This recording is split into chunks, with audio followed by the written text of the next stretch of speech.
Welcome to Impact Farming, where we introduce you to the people and ideas that will have a massive impact on your farming operation. Brought to you by Farm Marketer. Sit down, start the engine, and let's roll with today's show. Hello and welcome back to another episode of the Impact Farming Show. Today we have two amazing guests with us. We have Greg Bartley and Ian Epp. Welcome to the show, guys. How are you? Great. Good. Doing great, thanks. Okay, excellent. So Greg, you are the Director of Crop Protection and Crop Quality with Pulse Canada.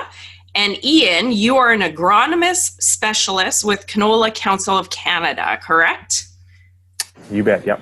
Perfect. So I have these two gentlemen on the show today, and we're going to be talking about the Keep It Clean initiative. I'm really excited about this topic, and I am thrilled to have you guys on the show. It's timely, and it's super important for market access. So I'm very excited to share the program and the contents and how you help Canadian producers. So with that being said, why don't we roll right in and talk about what is Keep It Clean, why was it created, and who are the partners behind the program?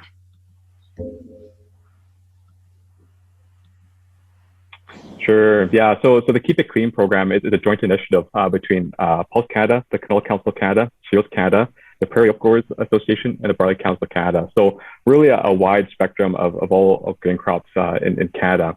The reason it was created is really to address market access issues in a proactive form. You know, it's really trying to get ahead of these issues and communicate them, what's needed to farmers and really the industry in general, of things they can do at the farm level to avoid market access risks before they happen. So I'm sure as we get through this conversation, you'll see it's framed up as simple things you can do, you know, whether it's related to pesticides, plant disease, storing your crop, or even delivering what you declare. It's really meant to just be that communication tool to make sure that we're doing everything we can to maintain market access, knowing how important it is to Canadian grain farmers. Okay. Yeah, you're gonna see that there's a lot of commonality between different commodity groups, right? That's kind of why we've come together here. Different commodities, different export markets maybe, but a lot of the same issues. So bringing it together, it's a simple place to kind of bring farmers all together and kind of talk about these issues, because there's a lot of similarity, whether you're a cereal, pulse, and most of these farmers, we're realizing, are growing all of these commodities any given year. So getting that information all at the same place is really convenient. Okay, perfect. Okay, well, with that being said, do you guys want to dive right into point number one that we wanted to talk about? I know you have a framework for the program, and we're going to touch on about 5 different areas. Are you guys ready to dive right into point number one? Okay, good. Sure. So point number one, and this is obviously very important to the program, the initiative, and it states within the guidelines to use let me make sure I get that right. Use acceptable pesticides only. Apparently that's a tongue twister today. Can you guys elaborate on that a little bit more? Yeah, I'll take a bit of a stab at that one. So acceptable pesticides, the first thing we're always talking about is on the label in Canada. It has to be registered in Canada. That means it's safe to use, it's gone through, it's legal to use the product in Canada. So that's kind of the bare minimum, and that's what farmers are familiar with. But the second part of that is it has to be acceptable in the markets we're exporting to, right? We're talking the vast majority of any of our commodities are exported to a wide variety of markets, and they need to have that too, because there could be a risk of residues. And again, if we have the MRLs, these maximum residue limits established, you apply the pesticide on the label, the Canadian label, we're all good. We have no trade issues. But sometimes there's a bit of a lag between when a product is registered in Canada and when different countries may get around to putting an MRL in place. So we might have it in a couple markets, maybe not in a few. And so especially for key markets, it's making sure that these ones are in both. We've covered off both, right? We're good in Canada and we're good on where we're exporting it to. So that's kind of the key part of that. And sometimes it takes time, and it's a little bit painful working through the process, but really important to make sure that these markets, we have these MRLs established ahead of time before a farmer goes and applies the product. Okay, so there is a lot for farmers to keep track of. Do you guys provide resources so that they know what is acceptable and what is not? Yeah, so we created a bit of a product advisory list, a list for each commodity. You kind of go down by commodity and what products are maybe of concern. So some of them might be good to use, just make sure you're using it as per the Canadian label. Some of them might be, well, good in some areas, maybe not so good, or there's a little more, it's a little more of a mixed bag. So maybe it's talking to your grain buyer, double checking that the place you plan on selling your grain to, they're taking it or they have concerns. And then the third one would be maybe if we have more risk. There's a lot of markets that this product we can use it in Canada, but it's just not set up quite in the international marketplace yet. So maybe hold off on using it. And so yeah, we update that advisory every year. So it's going to be current for every crop year and ready to roll for producers. Okay, perfect. And where can producers access that? You're going to probably hear this a few different times throughout this. The keepitclean.ca. There's the Keep It Clean website. It'll pop up. It'll take you to the right spot there. And from there, you can search all sorts of really helpful information. Excellent. You guys refer to how important it is to read and follow the label. This is very timely with farmers in the field. Can you guys share a little bit more about why this is so important to gaining and maintaining market access? And then we'll roll into a little bit more on the label, what to look for. Can you guys touch on that a little bit? Yeah, of course. So the reason why the label is so important is kind of a point that Ian mentioned in that first tip of acceptable pesticides. It's related to the MRLs.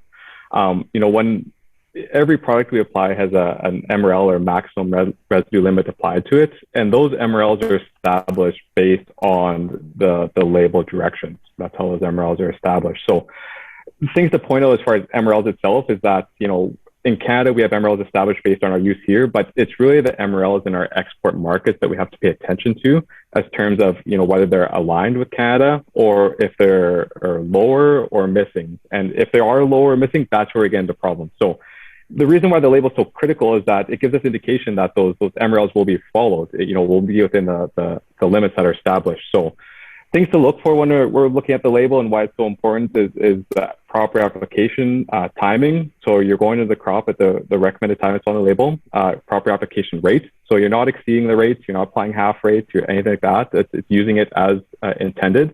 And also the PHI or pre-harvest interval, the number of days from that last application to the time where you cut or straight cut, swath or straight cut that crop. So the actual cutting before harvest.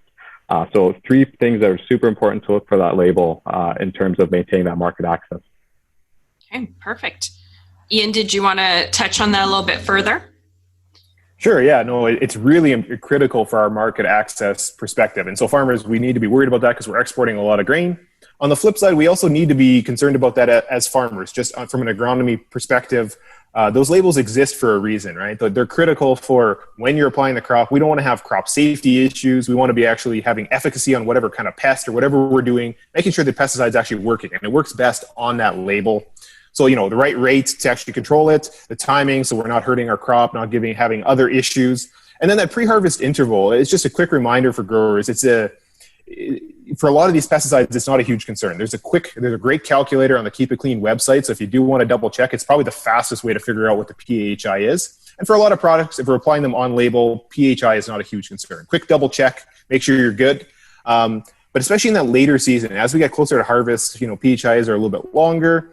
So those offbeat applications, a late season insecticide, something you weren't planning on, but now you have to do it. There might be 4 or 5 insecticides that are labeled. They control the crop or they control the pest in the crop you're working with.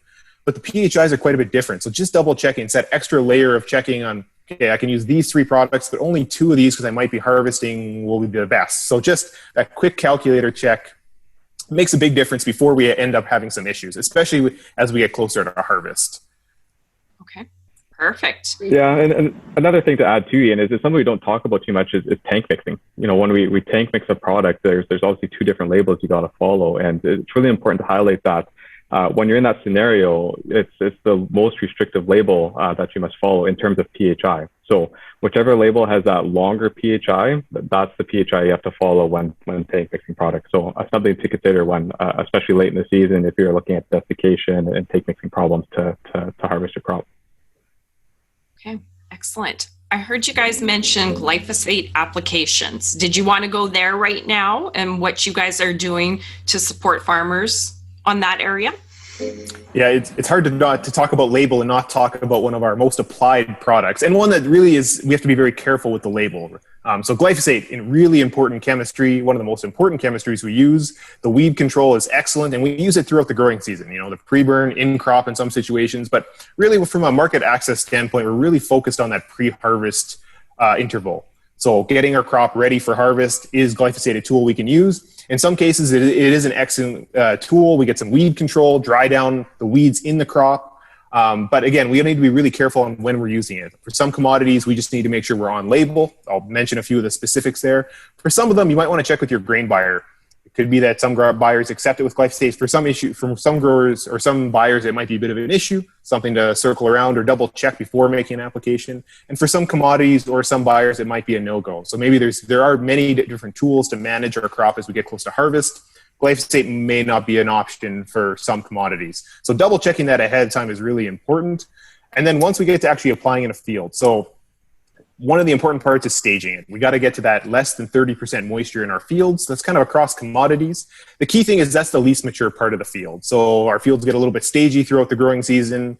Mother Nature throws all sorts of wrinkles at us, and our nice even crop slowly becomes a little bit more uneven as we get closer to harvest. So we're really focusing on that uneven, that greenness part, that least mature part of the field. So is that you're double seeded? Is that a low spot, a hilltop, something where something went wrong? Those are the areas we really got to zero in on. And those are the areas we're scouting for. Are they less than 30%? That's when we get to having less residue issues, and that's when we don't have a market access problem. Other things to talk about there is, when to use glyphosate. Even if you can use glyphosate, it's key to remember, what are you trying to glean from glyphosate? What's it trying to do in that pre-harvest application? Are you looking to dry down your crop? Are you looking for weed control? Are you doing it just because you did it last year? There's many good reasons to use glyphosate, but making sure we're on label, we're getting that weed control. That's really what glyphosate's for. We have true desiccants or actual desiccants. Depending on the crop, there's a few different registered. They do a great job of drying down the crop. If you need to be combining soon, there are products to help you. Glyphosate really isn't one of those. It's for that weed control. And maybe pre-harvest is a good time to do some weed control, but just remembering that when you're going to make an application. Okay, perfect. Did you want to expand a little bit on that more, Greg? No, just to drive home the point of again, like it's a two-step process with glyphosate. A lot of times where, there is a potential, it's highly scrutinized in the markets, unfortunately. So it's something you got to pay attention to. So definitely go have that conversation with your buyer before you apply the product, just to make sure there's no restrictions, it's okay, and things like that. And then when it does get application, just to drive home that message again that Ian said, it's application timing. That 30% moisture is so critical. It's really well documented that if it's applied above 30% moisture, that's when we run into residue problems. If that 30% moisture is that key indication of physiological maturity in the plant. So if you're above 30%, you're still getting that source distinct movement. And we know glyphosate is systemic, it moves within the plant. So under 30%, that movement should not be happening as much, and that's where we have acceptable residues. So really important to get that timing absolutely correct. And if you're looking for helpful guides to help with that timing, check that crop. So, okay, perfect. Okay, so you froze up there for a little bit, Greg, but I wanted to make sure we don't cut you off. Did you get everything covered there? Your last sentence cut off. Good old internet. Aren't we loving this, right? You know what? Yeah, hopefully it works. It's been amazing. As a side note, our audience knows this. I used to do every episode in person with our guests pre-COVID pandemic. It was working great. It was kind of my point of pride. You got to sit there, talk to people, like real people in person. And then now COVID hit, and then we're on Zoom. It's like, man, this is amazing. I don't even need to leave my office, right? It's just handy. But then we run into technology issues. So good and bad with everything. So all that was great. We covered read and follow the label. We talked about glyphosate. You gave some tools there. Did you guys have anything else you wanted to share before we move to the next point? Or are you good? I think we covered it fairly well. Okay, good. We're good, yeah. I know you guys have a lot to share, so I want to make sure that you get everything in there that you want to chat about. So why don't we move to managing disease pressure? So how does disease management fit into market access? Do you guys want to touch and share a little bit more about that? Yeah, so there's a couple different things on disease management. We want to be controlling diseases, right? Farmers want to be controlling diseases anyway. We want top yielding crops. We want high quality crops. But there are a couple specific diseases that maybe do pop up and can be market access issues. So just that extra layer for growers to be thinking about as they're managing the crop, both trying to maintain yield and quality of their crops. So whether it be blackleg in canola, fusarium, head blight in cereals, there are some of these ones that can have market access implications. And again, the Keep It Clean program, we're looking at a lot of proactive management. So we're trying to avoid having any sort of market access issues. Once you have issues, it's some long, dragged out, a lot of costs for everyone in the value chain. So looking at that management. So if you have a resistant variety, if you have a better resistant variety, you need to do testing, you need to switch varieties. Great thing to do ahead of time. Small things that make a big difference in case we do have a major issue. Fungicides can control a lot of these diseases. And again, we've already talked about the label, but making sure we're hitting it at the right time, the right label, doing some scouting. What is my disease pressure? Do I need it? I have particularly wet conditions or conditions that are really conducive to this disease. It's maybe that extra thing for a grower to be thinking about when making, do I apply this fungicide or do I not? Factors into that economic fit a little bit. And, good crop rotation. A lot of these factor into, I guess, good best management practices. And, growers are aware of these, agronomists were working through this, but just that extra market access issue, it's becoming increasingly important to make sure we have access to these markets. So as you're kind of going through the crop season or as you're planning out next year's crop rotation, what are these little things? And if you have more questions on it, whether, control and volunteer weed seeds, integrated approaches, we work through agronomists and retails. And if you want more information, reach out to the Keep It Clean or check out the Keep It Clean website. And there's a couple of these things, small, simple things that growers can do that make a big difference when it comes to market access. Perfect. That's excellent. Did you guys want to share a few more best practices for disease management? Anywhere else that you wanted to go with that, or did you cover what you wanted to cover? You got any blackleg ones you want to do, Ian? Yeah, sure. Why not? I guess it's key for growers. If you need more, if you forget specifically some of the metrics, double check the website or double check Canola Council's website. There's lots of ways for these, but for blackleg, the symptoms appear throughout the season, right? We want to be on top of it. And at this point, if your canola is already past that really early season, it's more a matter of figuring out how much blackleg do I actually have in my field and what am I going to do differently in subsequent years. So if you're scouting for the disease, it's getting closer to harvest, you're looking at that 60% seed color change, and you're going to figure out, was my blackleg plan good, great, or maybe I got to do something different next time I do it. So, pulling plants throughout the field, you're looking for those cankers, that stems, so you're cutting stems kind of throughout the field. And there's a rating scale you can find at the Canola Council's website, and at the Keep It Clean's website. So looking for how you rate the plants, and you're looking for a number of different diseases there, but blackleg is more of a market access issue, or can be.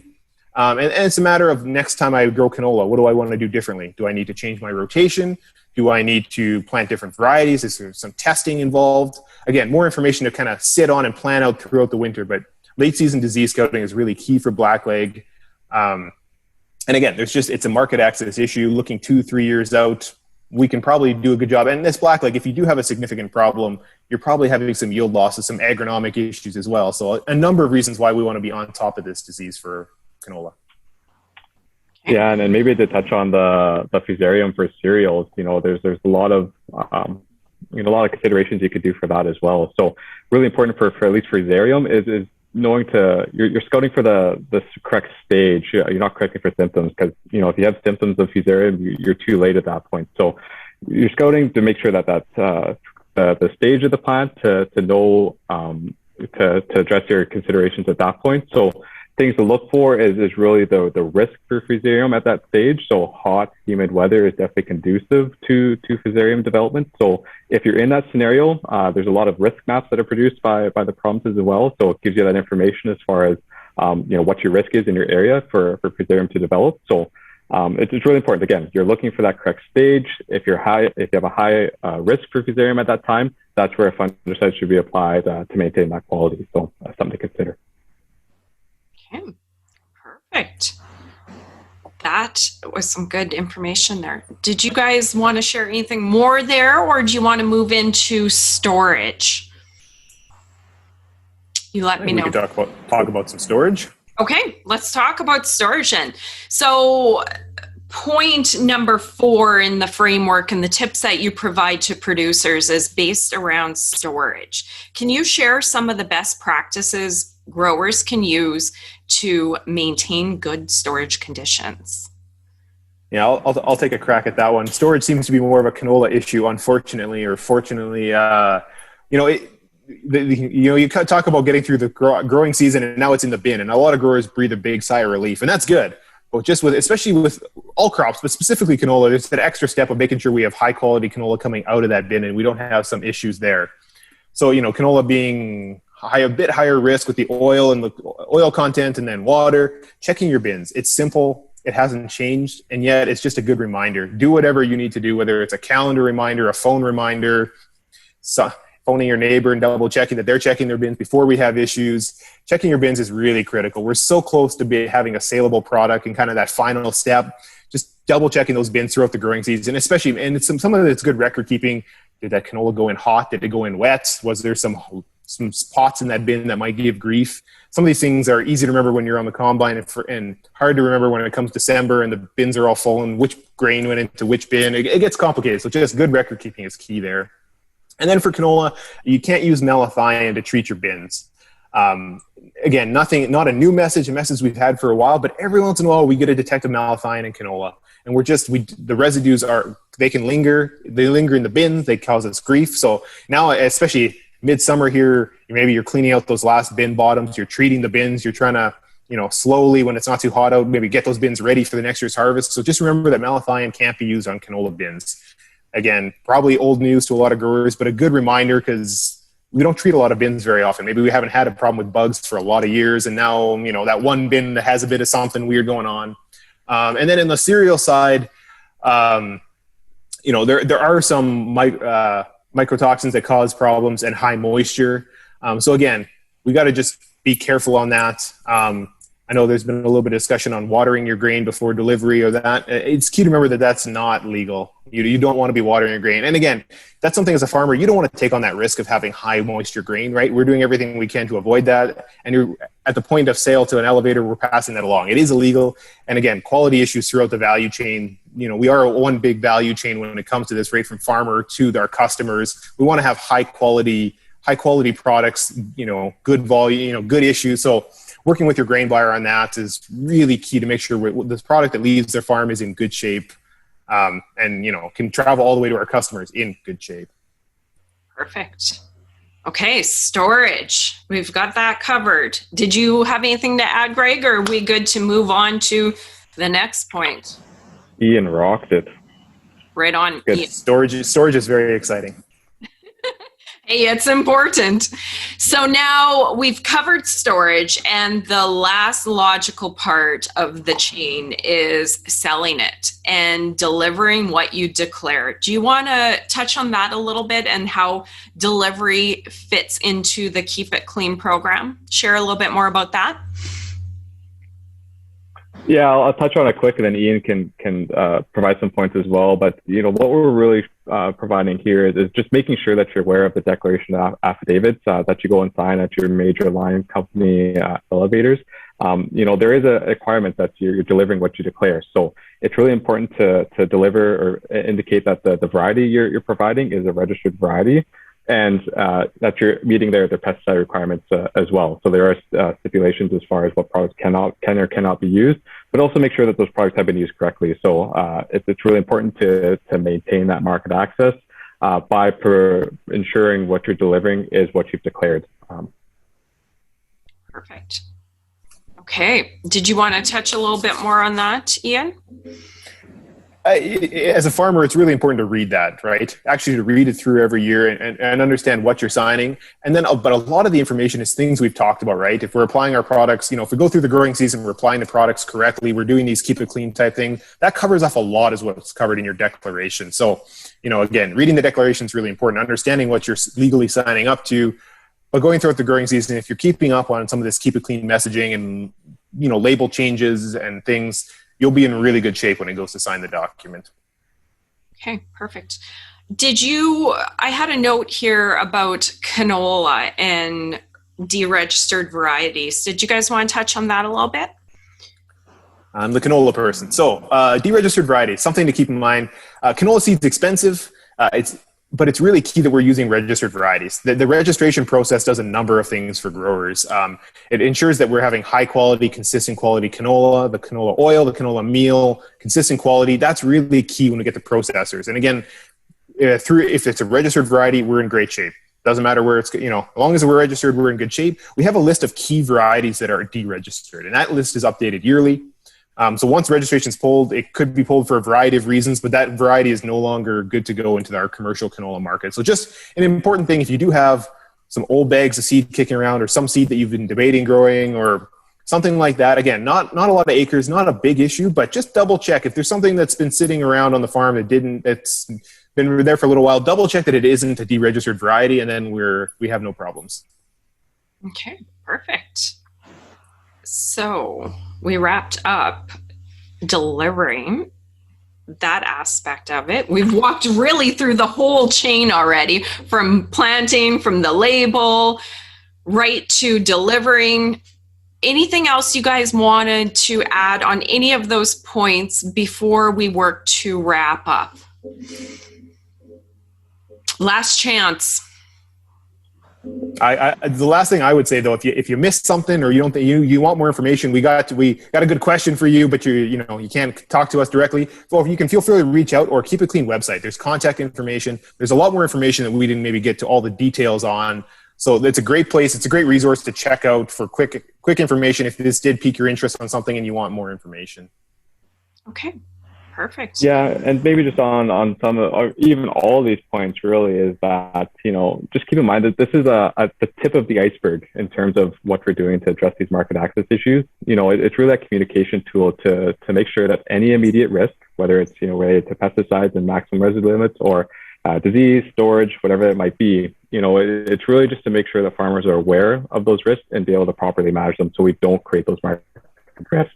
Because it's really damaging. We have a good reputation in the industry, in the global marketplace. We produce high quality crops. We want to be a reliable supplier, and it can be easy to damage that reputation if we get these non-compliances related to this. So it's why we're really trying to get that information out there. Why it's really important to follow these simple tips. It's little things you can do on your farm that can protect that market access and ensure that we remain that reliable supplier. So again, tip of the iceberg, a lot more going behind. We can talk about some of that too, if you really want to know kind of the day-to-day things that Ian and I deal with in terms of the rest of the things we do. But just remember that, we're just communicating this as easy things that you can do on your farm. Perfect. I know you guys shared some stats and some different figures, and I found them very powerful. I think that is probably a good note to wrap up on. And it just really drives home the importance of the export markets and why we as producers need to do our job in keeping it clean. So can you share some of those very powerful stats and any other notes you want? Otherwise, we'll wrap up.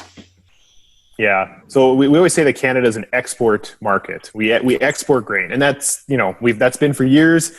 But on the canola perspective, that's 90% of our canola that's exported. 90% of it is going to 50 markets around the world.